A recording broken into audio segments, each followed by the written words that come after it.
Hello दोस्तों, पिछली class में क्लास 12th का जो पार्ट 3 था उसमें हम लोगों ने एक क्वेश्चन पे बात किया था। आप लोग को दिया था कमेंट सेक्शन में बोलने के लिए, बोला था अल्फा कण पर आवेश की मात्रा ज्ञात कीजिए।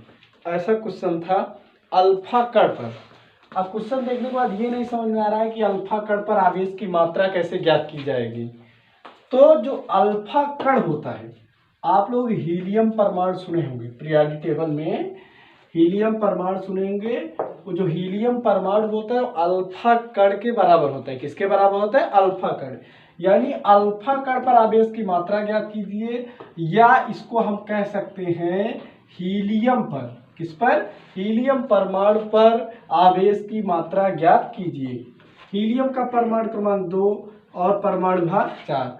परमाणु भार से कोई मतलब नहीं, हमको परमाणु क्रमांक यानी इलेक्ट्रॉनों की संख्या कितनी है? 2 है। तो n बराबर कितना होगा? बोलो 2। E का मान यानी इलेक्ट्रॉन का आवेश पता है 1.6 इंटू 10⁻⁻90 कूलम होता है। फार्मूला हम लोग जानते हैं Q बराबर plus minus NE। Plus minus इसलिए लगा रहे हैं क्योंकि न तो इस पर अधिकता बोला है, न तो इलेक्ट्रॉन की कमी। तो आवेश की मात्रा Q बराबर plus minus N। Number of electron कितने हैं भाई? 2। इलेक्ट्रॉन का आवेश कितना है? 1.6 इंटू 10⁻⁻90 कूलम। आप लोग मल्टीप्लाई करोगे 16 दूना 32, एक पॉइंट पे दशमलव यानी 3.2 गुणे 10 की घात -19 कूलम। ये आपका क्या होगा? आंसर। क्वेश्चन देख के घबराना नहीं है, बहुत इजी क्वेश्चन होते हैं। इस पर आराम से क्वेश्चन को एक बार दो बार पढ़िए, आपको क्वेश्चन समझ में आए। नोट कर लीजिए या स्क्रीनशॉट ले लीजिए। आज और भी इस पर क्वेश्चन कराएंगे। इससे पहले एक टॉपिक पे बात करते हैं, आवेश से द्रव्यमान में परिवर्तन। आवेश का क्वांटीकरण हमने पढ़ा था, उसके आगे आवेश से द्रव्यमान में परिवर्तन कैसे होता है? 2 तरीके से होता है। हमें प्रायोगिक रूप से बताएंगे, दूसरा सैद्धांतिक रूप से बताएंगे। प्रायोगिक रूप से द्रव्यमान में कोई परिवर्तन नहीं होता है आवेश के द्रव्यमान में, लेकिन सैद्धांतिक रूप से अगर हम बात करें तो होता है। ये क्वेश्चन नोट कर लिए होंगे। अगली हेडिंग हम लोग बनाएंगे क्या? आवेश, आवेशन से। आवेशन शब्द आया है, अभी इसके अगली क्लास में हम आपको आवेशन बताएंगे क्या होता है। आवेशन से द्रव्यमान में परिवर्तन, हेडिंग है आपकी आवेशन से द्रव्यमान में, आवेशन से द्रव्यमान में परिवर्तन। आवेशन से द्रव्यमान में परिवर्तन हम आपको 2 तरीके से बताएंगे। ध्यान से बात को समझना। जैसे ये एक वस्तु है, ये वस्तु है उदासीन वस्तु। कैसी वस्तु है? उदासीन वस्तु। यानी इस पर इलेक्ट्रॉन और प्रोटॉन आपस में क्या है? बराबर है। इस उदासीन वस्तु का द्रव्यमान हम ले लेते हैं क्या? m1। एक दूसरी वस्तु लेते हैं जिस पर इलेक्ट्रॉन ग्रहण किया गया। क्या हुआ भाई? इलेक्ट्रॉन ग्रहण करता है। जो इलेक्ट्रॉन ग्रहण किया है तो यानी इस पर इलेक्ट्रॉनों की संख्या अधिक होगी, तो ये वस्तु कौन सा वस्तु होगा? ऋणावेशित वस्तु। ऋणावेशित वस्तु का द्रव्यमान हम ले लेते हैं क्या? m2। एक इधर वस्तु को लेते हैं, इस वस्तु में इलेक्ट्रॉन का क्या किया है? त्याग किया है। इलेक्ट्रॉन का त्याग मतलब इलेक्ट्रॉन को दान दिया है। जो इलेक्ट्रॉन को दान देता है वो कौन सा आवेश होता है? धनावेशित होता है। यानी यहाँ पे इलेक्ट्रॉन की क्या पाई जाएगी? कमी। यहाँ पे इलेक्ट्रॉन की अधिकता।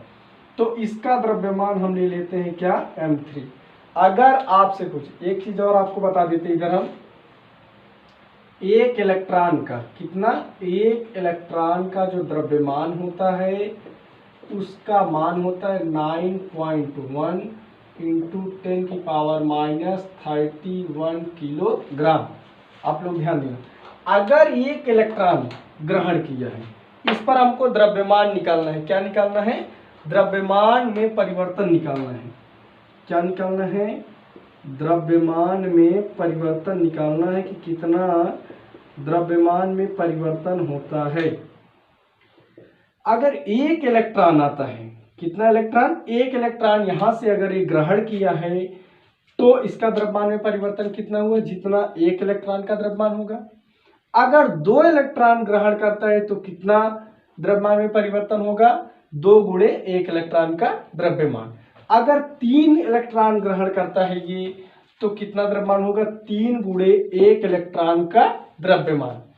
तो यानी अच्छा ग्रहण कर रहा है तो यानी ऋणावेशित माइनस लगाएंगे। मान लेते हैं 1 इलेक्ट्रॉन आया तो 1 गुणे 1 इलेक्ट्रॉन का द्रव्यमान। ठीक, अगर 2 इलेक्ट्रॉन आता है तो हम क्या करेंगे? 2 गुणे 1 इलेक्ट्रॉन का द्रव्यमान। 4 इलेक्ट्रॉन आता है तो 4 गुणे 1 इलेक्ट्रॉन का द्रव्यमान। अगर यहां से इलेक्ट्रॉन का त्याग करता है, मान लीजिए कि इलेक्ट्रॉन का, दूसरी बात समझते हैं, मान लीजिए इलेक्ट्रॉन का त्याग कर रहा है, कितने इलेक्ट्रॉन का? 1, तो इसके लिए क्या होगा भाई? त्याग कर रहा है, धनावेशित है, तो चार्ज क्या लगेगा? प्लस लगेगा, प्लस चार्ज लगेगा। अगर 1 इलेक्ट्रॉन आ रहा है, त्याग कर रहा है, तो 1 गुणे 1 इलेक्ट्रॉन का द्रव्यमान। 2 आ रहा है तो यहाँ भी क्या होगा? 2 गुणे 1 इलेक्ट्रॉन का द्रव्यमान। 3 आ रहा है तो 3 गुणे 1 इलेक्ट्रॉन का द्रव्यमान। तो अगर हम देख रहे हैं ये 1 2 3 क्या है? नंबर ऑफ इलेक्ट्रॉनों की संख्या, और गुणे में 1 इलेक्ट्रॉन का द्रव्यमान। तो हम इसको इस तरह से कह सकते हैं, प्लस माइनस n गुणे 1 इलेक्ट्रॉन का द्रव्यमान। किसका द्रव्यमान? 1 इलेक्ट्रॉन का द्रव्यमान। दूसरी तरीके से अगर लिखना चाहे तो n इंटू एम ई का मतलब mass of electron, M E का मतलब मॉस ऑफ इलेक्ट्रॉन, यानी इलेक्ट्रॉन का द्रव्यमान। द्रव्यमान में परिवर्तन को हम लिख सकते हैं डेल्टा एम। तो यहां आगे लिख लेंगे, जहां डेल्टा एम क्या है? द्रव्यमान में परिवर्तन, द्रव्यमान में परिवर्तन। यहाँ पे n क्या है? n स्थानांतरित इलेक्ट्रॉनों की संख्या। n बराबर क्या है? स्थानांतरित इलेक्ट्रॉन की संख्या। स्थानांतरित मतलब या तो इलेक्ट्रॉन का त्याग करेगा या इलेक्ट्रॉन को क्या करेगा? ग्रहण करेगा। me क्या है? 1 इलेक्ट्रॉन का द्रव्यमान। me क्या है? me बराबर है 1 इलेक्ट्रॉन का द्रव्यमान। 1 इलेक्ट्रॉन का द्रव्यमान यानी 9.1 इंटू 10 की पावर माइनस 31 किलोग्राम, ये आपको पता है। अब यहाँ पे हमने बताया था कि आवेशन से द्रव्यमान में परिवर्तन हम आपको 2 तरीके से बताएं। ये आपका सैद्धांतिक रूप है। कैसा है? सैद्धांतिक रूप है। और एक आपको बताएंगे क्या? प्रायोगिक रूप। अब यहाँ पे एक बात निकल के आती है, अगर कोई पूछे कि m1, m2 और m3 में किसका द्रव्यमान अधिक है, तो जिसके पास इलेक्ट्रॉन ज्यादा होगा, इलेक्ट्रॉन की जिसकी अधिकता होगी, उसके पास द्रव्यमान क्या होगा? ज्यादा। तो ऋणावेशित के पास इलेक्ट्रॉन ज्यादा है, तो ऋणावेशित वस्तु का द्रव्यमान अधिक होगा। तो यानी सबसे अधिक द्रव्यमान किसका होगा? बोलो, m2 का। अब यहाँ पे उदासीन वस्तु से इलेक्ट्रॉन गया है, यानी धनावेशित वस्तु इलेक्ट्रॉन को त्याग की, यानी इलेक्ट्रॉन की संख्या यहाँ पे क्या होगी? कम। किससे कम होगी? उदासीन से। यहाँ ग्रहण किया है, यहाँ से इलेक्ट्रॉन का त्याग किया है, तो ऋणावेशित वस्तु में ज्यादा होगा। फिर उदासीन वस्तु में सबसे कम क्या होगा? धनावेशित। क्यों? क्योंकि धनावेशित का मतलब इलेक्ट्रॉन का त्याग करना। इलेक्ट्रॉन त्याग रहा है तो यानी इलेक्ट्रॉन की संख्या कम है। उदासीन वस्तु से इलेक्ट्रॉन ग्रहण कर रहा है, यानी ये वस्तु क्या होगा? ऋणावेशित। तो सबसे अधिक द्रव्यमान क्या होगा? ऋणावेशित वस्तु m2 का, फिर किसका होगा? उदासीन वस्तु m1 का, और फिर किसका होगा? धनावेशित वस्तु m3 का। ऐसा क्वेश्चन पूछता है कि ऋणावेशित वस्तु, उदासीन वस्तु और धनावेशित वस्तु में किसमें द्रव्यमान सबसे अधिक होगा? सबसे अधिक द्रव्यमान ऋणावेशित में होगा, फिर उदासीन में होगा, और उससे कम किस में होगा? धनावेशित वस्तु में। आपको हम बात कर रहे थे, ये तो सैद्धांतिक रूप से है। किस रूप से है? सैद्धांतिक रूप से। अगर हम प्रायोगिक रूप से आपको बात करें तो उसमें क्या होगा? प्रायोगिक रूप से अगर हम बात करते हैं, प्रायोगिक रूप में आप में इलेक्ट्रॉन के स्थानांतरण में द्रव्यमान में कोई परिवर्तन नहीं होगा। क्यों? जैसे आप समुद्र में 1 लोटा जल या 1 बॉटल जल आप डाल दीजिए, तो समुद्र के ऊपर कोई प्रभाव नहीं पड़ेगा। अगर आप 1 लीटर जल को बॉटल से क्या करिए? निकाल लीजिए समुद्र से, तो उस पर समुद्र पर कोई प्रभाव नहीं पड़ेगा। यानी समुद्र कहेगा आप 1 लीटर जल चाहे निकाल लीजिए, चाहे 1 लीटर जल डाल दीजिए, हमारे ऊपर कोई प्रभाव नहीं पड़ेगा। लेकिन अगर सैद्धांतिक रूप से हम बात करें तो सैद्धांतिक रूप से हमने देखा कि यहाँ पे ऋणावेशित वस्तु हो या धनावेशित वस्तु या उदासीन वस्तु, जहाँ पे इलेक्ट्रॉन का स्थानांतरण होगा वहाँ द्रव्यमान में परिवर्तन होगा।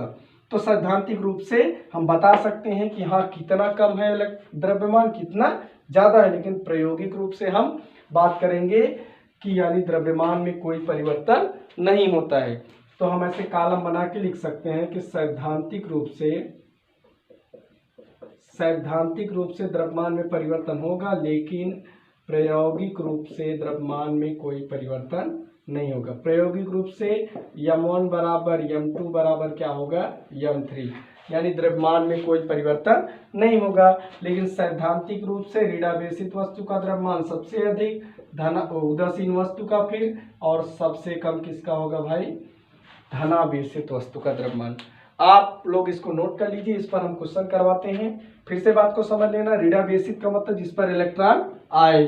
अगर इलेक्ट्रॉन आता है, मान लीजिए इस पर 10 इलेक्ट्रॉन था, एक चल के आया तो कितना हो गया, 11 इलेक्ट्रॉन, तो यानी 1 इलेक्ट्रॉन का द्रव्यमान बढ़ गया। धनावेशित वस्तु का मतलब इलेक्ट्रॉन का त्याग करना। अगर धनावेशित वस्तु में 10 इलेक्ट्रॉन है, एक चला गया, कितना बचेगा, 9, तो द्रव्यमान में इसके परिवर्तन हुआ कि नहीं, घटा द्रव्यमान, और इसमें क्या होगा, बढ़ा। तो साफ है कि ऋणावेशित वस्तु का द्रव्यमान अधिक होगा, किससे, धनावेशित से। लेकिन धनावेशित वस्तु से भी अधिक द्रव्यमान किसका होगा, उदासीन वस्तु का। ठीक है, हम लोग एक क्वेश्चन पे और बात करते हैं। आवेश जो फार्मूला हमने बताया था Q बराबर प्लस माइनस NE पे, इस पर भी, और द्रव्यमान का जो फार्मूला डेल्टा M बराबर N into ME mass of electron, इस पर भी हम बात करते हैं। इस पर क्वेश्चन करते हैं, आप लोग नोट कर सकते हैं, स्क्रीनशॉट ले सकते हैं। और फिर इस क्वेश्चन कराने के बाद हम लोग आगे बात करेंगे आवेश के मात्रक की। फिर हम लोग आ जाएंगे आवेशन की प्रक्रिया क्या होती है, तब कूलाम के नियम पे आएंगे।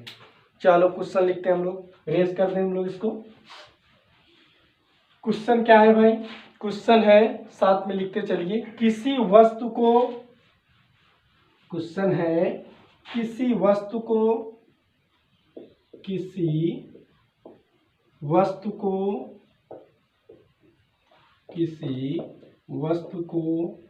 इतना आवेशित किया जाता है, किसी वस्तु को इतना आवेशित किया जाता है, किसी वस्तु को इतना आवेशित किया जाता है कि उसके द्रव्यमान में, उसके द्रव्यमान में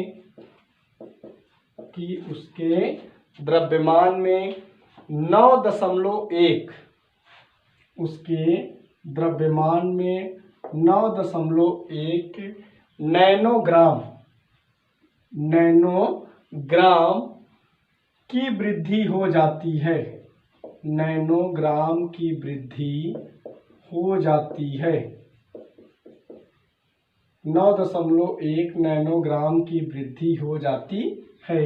ये क्वेश्चन हम लोग करेंगे, वृद्धि हो जाती है तब। इसमें 2 क्वेश्चन आपसे पूछा है तब। पहला इसमें पूछा है कि कितने इलेक्ट्रॉन वस्तु को दिए गए, क्या पूछा है, कितने इलेक्ट्रॉन वस्तु को दिए गए, कितने इलेक्ट्रॉन वस्तु को दिए गए। दूसरा क्वेश्चन इसमें आपसे पूछा है आवेश का मान एवं प्रकृति ज्ञात कीजिए। दूसरा क्वेश्चन पूछा है आवेश का मान एवं प्रकृति ज्ञात कीजिए, आवेश का मान एवं प्रकृति ज्ञात कीजिए। क्वेश्चन को पढ़िए, एक चीज इसमें थोड़ा सा आपको क्या करना है, चेंज करनी है, क्या, यूनिट। 9.1 नैनोग्राम दिया है, नैनोग्राम को हम लोग चेंज कर लेंगे किसमें, किलोग्राम में। जब तक हम लोग चेंज नहीं करेंगे तब तक हमारा क्वेश्चन क्या होगा, सॉल्व नहीं होगा। अब यहाँ पे नैनोग्राम को कैसे चेंज करेंगे, दिया है कि 9.1 नैनोग्राम। अब नैनोग्राम को चेंज करने के लिए हम क्या करेंगे, नैनोग्राम को अगर ग्राम में चेंज करें तो 10 की घात -9 का गुणा होगा, क्योंकि 1 नैनोग्राम बराबर 10 की घात -9 ग्राम, और 1 किलोग्राम बराबर 1000 ग्राम होता है, तो 1000 ग्राम बराबर 10 की घात -3 किलोग्राम। तो किलोग्राम में चेंज करने के लिए हम लोग क्या कर देंगे, 10 की घात -3 का गुणा कर लेंगे। अगर चेंजिंग करने में आपको दिक्कत होती है तो कमेंट सेक्शन में आप जरूर डालिएगा। आप लोग को मेजरमेंट का एक यूनिट होता है 11th में, अगर टीचर को पढ़ाया होगा, आप लोग पढ़े होंगे तो अच्छे से चेंज करना बताया जाता है। नहीं आता तो एक दिन हम आप लोग को कमेंट सेक्शन में जरूर बताइएगा, फिर हमको चेंज करना आपको हम बताएंगे। बहुत इजी प्रोसेस है चेंज करने का। यहाँ पे हम डेल्टा एम यानी क्या कह रहा है कि किसी वस्तु को इतना आवेशित किया जाता है कि उसके द्रव्यमान में 9.1 नैनोग्राम की वृद्धि हो जाती है। वृद्धि होने का मतलब द्रव्यमान में परिवर्तन, यानी किसका मान दिया, डेल्टा एम का कितना दिया भाई, 9.1 नैनोग्राम। हमने बताया कि 1 नैनोग्राम बराबर 10 की घात -9 ग्राम होता है।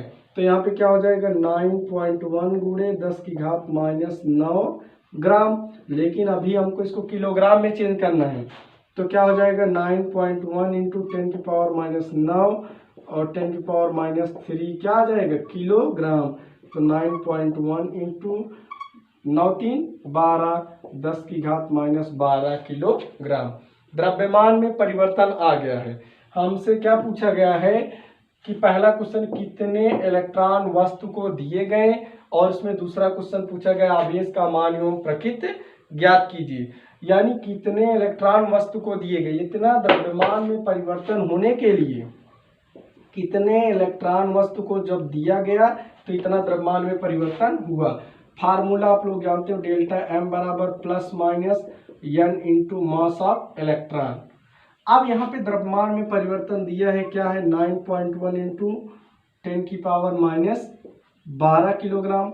अब यहाँ पे प्लस माइनस एन पूछ रहा है, मास ऑफ इलेक्ट्रॉन, यानी एक इलेक्ट्रॉन का द्रव्यमान कितना होता है, 9.1 इंटू 10 की पावर -31 किलोग्राम। ये आप लोग जानते हैं, एन का मान निकालना है, तो एन बराबर यहाँ पे क्या हो जाएगा, 9.1 इंटू 10 की पावर -12, और ये 9.1 का गुणे में है तो भाग में जाएगा, 10 की पावर -31 किलोग्राम। 9.1 कैंसिल आउट हो जाएगा, 10 की पावर -12, ये 10 की घात -31 ऊपर जाएगी तो क्या हो जाएगी, +31 बराबर क्या होगा, एन। अब यहाँ पे आधार समान है तो गुणा में घातें जुड़ती है और घटती हैं। 31 में से 12 जाएगा तो कितना बचेगा आपका आंसर, 31 में से अगर 12 जाएगा तो 10 की घात कितनी बचेगी, 19। कितना बचेगा, 19 भाई 12, 10 जाएगा तो कितना बचेगा, 21। 21 में से 2 जाएगा कितना बचेगा, 19। तो यानी पहले क्वेश्चन का आपका आंसर है कितने इलेक्ट्रॉन वस्तु को दिए जाए, तो यहाँ लिख सकते हैं वस्तु को, पहला आंसर है आपका, वस्तु को 10 की घात 19 इलेक्ट्रॉन दिए जाएं। यानी द्रव्यमान में परिवर्तन होने के लिए वस्तु को कितना दिया जाए, 10 की घात 19 इलेक्ट्रॉन दिया जाए। आपको दूसरा क्वेश्चन कह रहा है, हम लोग दूसरा क्वेश्चन सॉल्व करते हैं। दूसरा क्वेश्चन क्या कह रहे हैं, आवेश का मान एवं प्रकृति ज्ञात कीजिए। प्रकृति का मतलब क्या होता है कि धनात्मक है कि ऋणात्मक, यानी धनावेशित है वस्तु की ऋणावेशित है, वो निकालने के बाद हम लोग देख लेंगे। आवेश का मान निकालने के लिए फार्मूला Q बराबर क्या पढ़ते हो, प्लस माइनस एन ई। अब यहाँ पे ध्यान देना, हमको आवेश का मान चाहिए और एन का मान आपको पता है कितना है, 10 की घात 19 इलेक्ट्रॉन, तो Q बराबर 10 की घात 19। अच्छा, यहाँ पे धनावेश से कोई चार्ज नहीं है, ऋण और धन नहीं है, तो इस वजह से ये धनावेशित है, मतलब ऋण चार्ज नहीं लगा है इस पर, तो कौन सा आवेश है, धन। तो यानी यहाँ पे क्या लगाएंगे, प्लस। अब यहाँ पे ई का मतलब एक इलेक्ट्रॉन का आवेश कितना होता है, एक इलेक्ट्रॉन का आवेश 1.6 इंटू 10 की पावर -90 कूलम। ये 10 की पावर 90, 10 की पावर 90 क्या होगा, कट जाएगा, तो आपका आंसर क्या बचेगा, आवेश का मान बचेगा 1.6 कूलम, प्लस और माइनस दोनों।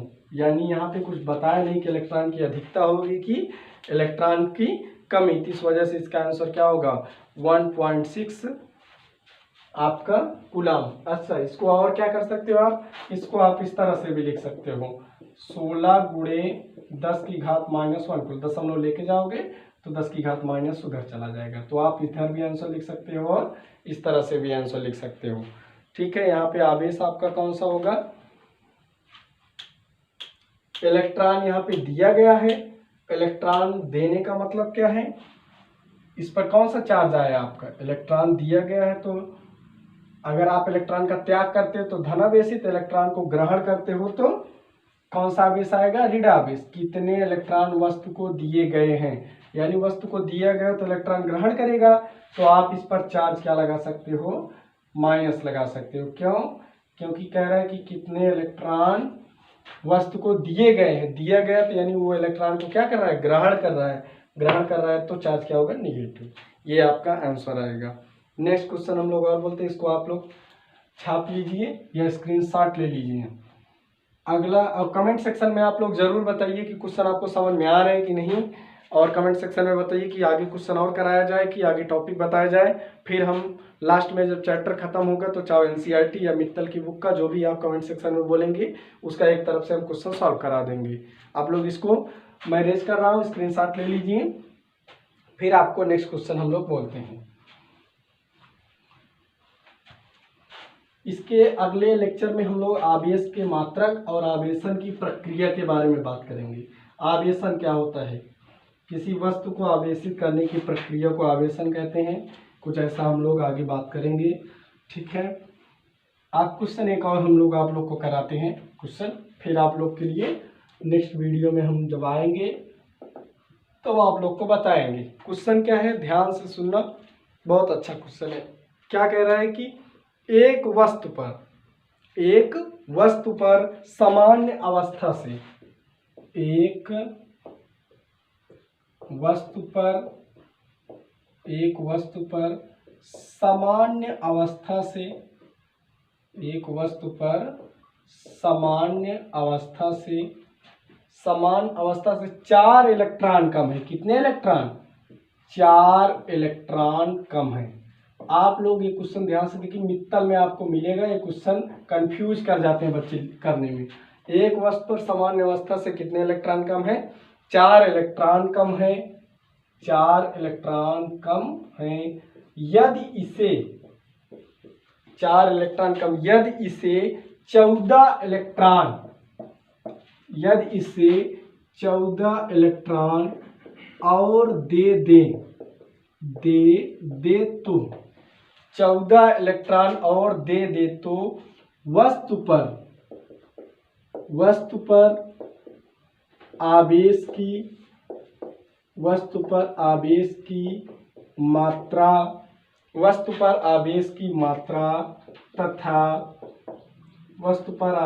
मात्रा तथा प्रकृति ज्ञात कीजिए। आप लोग को एक चीज होता है, अगर बीच में कुछ चीज नहीं समझ में आती है तो आप शुरू से जाइए, जो लेक्चर पार्ट 1 है आपका, वहां से आप देखिए। शॉर्ट वीडियो है, 15-20 मिनट का वीडियो है, आप लोग देखेंगे पूरा लेक्चर तो आपको प्रॉपर समझ में आएगा। जैसे यहाँ 14 इलेक्ट्रॉन की अधिकता और कमी की बात आ रही, तो हम बीच में एक प्रैक्टिकल करके बताए थे ग्लास की रॉड और प्लास्टिक की रॉड पे। वहां पे बताए थे कि जैसे गणित में अंक को जोड़ा जाता है, ठीक उसी प्रकार आवेश को भी जोड़ा और घटाया जाता है। तो यहाँ पे ऐसा ही कुछ करना होगा, तभी हमारा क्वेश्चन सॉल्व होगा। तो कह रहे हैं कि एक वस्तु है, मान लेते हैं वस्तु है, सामान्य अवस्था से 4 इलेक्ट्रॉन कम है। 4 इलेक्ट्रॉन की कमी, स्टार्टिंग में हमने बताया था कि धनावेश और ऋणावेश के बारे में। जहां इलेक्ट्रॉन की अधिक होती है उसको क्या बताया था हमने भाई, ऋणावेश, और जहां पे इलेक्ट्रॉन की कमी होती है उसको क्या बोला था, धना आवेश। तो कह रहे हैं कि 4 इलेक्ट्रॉन की कमी यानी धन आवेश होगा। फिर कह रहे हैं कि इसे 14 इलेक्ट्रॉन और दे तो वस्तु पर आवेश की मात्रा ज्ञात कीजिए। फार्मूला आप लोग जानते हैं, Q बराबर होता है +-NE। अब यहाँ पे कह रहे हैं कि 4 इलेक्ट्रॉन की कमी, ध्यान से बात को समझना, 4 इलेक्ट्रॉन की कमी, इलेक्ट्रॉन की कमी कहाँ पे होती है, जब वस्तु धनावेशित होता है। तो हम करते हैं +4 इलेक्ट्रॉन।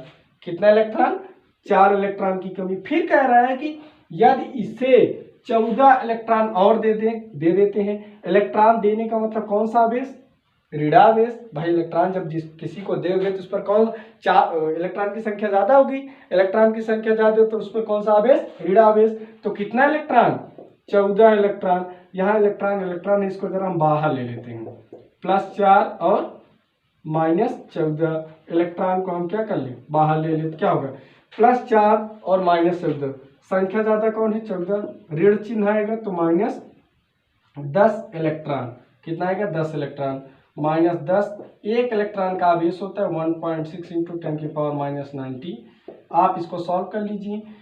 10 है, 10 की घात 1 लिखो या ना लिखो, 10 की घात 1 रहता है तो 10 की घात 19 में से 1 चला जाएगा, कितना बचेगा 10 की घात -18, 1.6 गुणे 10 की घात क्या आएगा -18 कूलम। तो यानी आवेश का मान कितना आ गया, Q का मान आ गया हमारा 1.6 गुणे 10 की घात -18 कूलम। प्रकृत पूछा था, हमसे पूछा था आवेश की मात्रा ज्ञात कीजिए और प्रकृत भी ज्ञात कीजिए।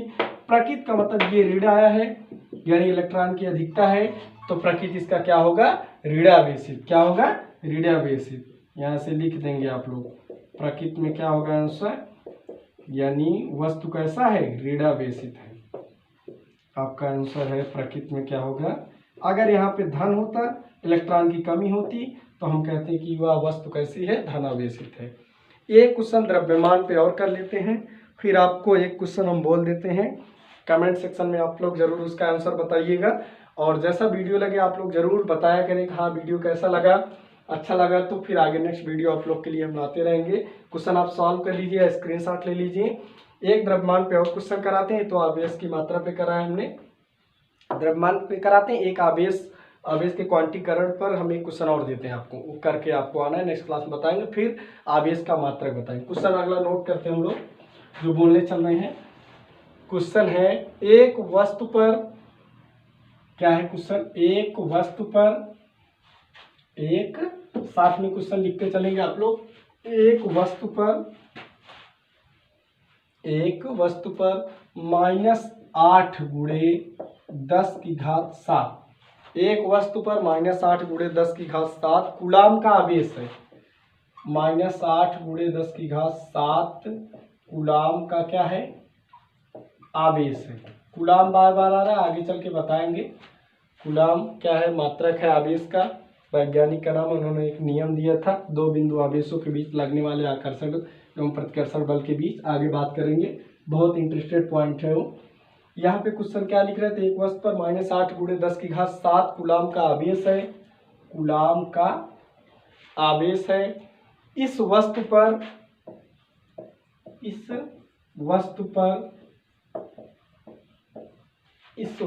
पर द्रव्यमान वृद्धि की, इस वस्तु पर द्रव्यमान वृद्धि की, इस वस्तु पर द्रव्यमान वृद्धि की गणना कीजिए।